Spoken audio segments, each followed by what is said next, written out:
নমস্কার বন্ধুরা, শুভ সন্ধ্যা। তো দেখুন, আমি খুব সুন্দর একটা সন্ধ্যার সময় একটা মুখরোচক খাবার রেসিপি আপনাদের সাথে শেয়ার করব। আমি আলু আর মটরশুঁটি আমি ভালো করে সেদ্ধ করে নেব। এটা সেদ্ধ হওয়া পর্যন্ত আমি ঢেকে রাখলাম। এক বাটির মতো ময়দা এখানে নিয়ে নেব, ছোটো বাটির হাফ বাটি সুজি নিয়ে নেব, বিট নুন 1 চামচ, ভালো করে অল্প অল্প করে জল দিয়ে আমি মিশিয়ে নেব। এখন বন্ধুরা খুব সুন্দরভাবে একদম গোলানোটা কমপ্লিট হয়ে গেছে, বেশি ঘন হয়নি এবং বেশি পাতলাও না। এটাকে এখন আমি 10 মিনিটের মতো ঢেকে রাখবো। এদিকে আমি বাদ বাকি উপকরণ করে নেব। আলুগুলো চোচাগুলো একটু ছাড়িয়ে নেব, দিয়ে ভালো করে চটকে নেব হাত দিয়ে এইভাবে।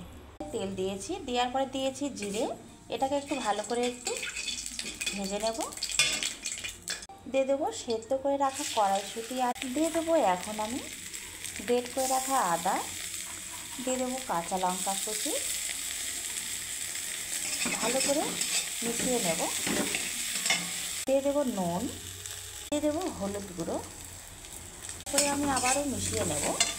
দিয়ে দেবো প্যাকেটের যে জিরে গুঁড়ো, প্যাকেটের লঙ্কা গুঁড়ো, ভালো করে আবারও মিশিয়ে নেব। এখন এটা আমি অন্য থালে দিয়ে দেবো ধনে পাতা কুচি।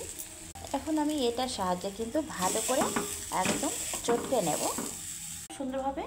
একদম মটরশুঁটিগুলো দেখুন ভেঙে ভেঙে গেছে। এখন এটাকে আমি ঠান্ডা করে নেব। আমি খুব সুন্দরভাবে হাত দিয়ে একদম চটকে চটকে কিন্তু দেখুন চপের আকারে করে নিয়েছি। এদিকে আমি এখন এটা দেখে নেব। তো দেখুন এটা কিন্তু খুব সুন্দরভাবে একদম পারফেক্ট হয়ে গেছে। এখন আমি কড়াতে দিয়ে দেবো হালকা সাদা তেল। কড়াতে দিয়েছি তেল, তেলের পরে দিয়েছি আমি কালো জিরে। এরকম বোল নিয়ে নিয়েছি একটা ডাব্বু, এর মধ্যে কিন্তু আমি এখন এক ড্রপ একদম দিয়ে দেবো। তারপরে দিয়ে দেবো উপরে সুন্দর করে চপটা বসিয়ে দেবো আলু। এখন আমি আবারও উপর থেকে ভালোভাবে ঢেকে দেব। এখন আমি ঢেকে রাখবো। দেখুন বন্ধুরা কি সুন্দর কিন্তু ফুলে গেছে। এই দিকটা কিন্তু আমি আবারও উল্টে দেবো। দেখুন খুব সুন্দরভাবে লাল হয়ে গেছে। আমি উপর থেকে একটু করে তেল দিয়ে দেবো। দেখুন বন্ধুরা কি সুন্দরভাবে ফুলে গেছে। দেখুন বন্ধুরা কত সুন্দরভাবে পারফেক্ট হয়ে গেছে এবং কি নরম হয়েছে। তো এটা কিন্তু রাত্রে কিন্তু বা সকালে খুব সুন্দর একটা মজার খাবার। তো আপনারা প্রত্যেকে সুস্থ থাকুন, ভালো থাকুন। আজকের মতো গুড নাইট।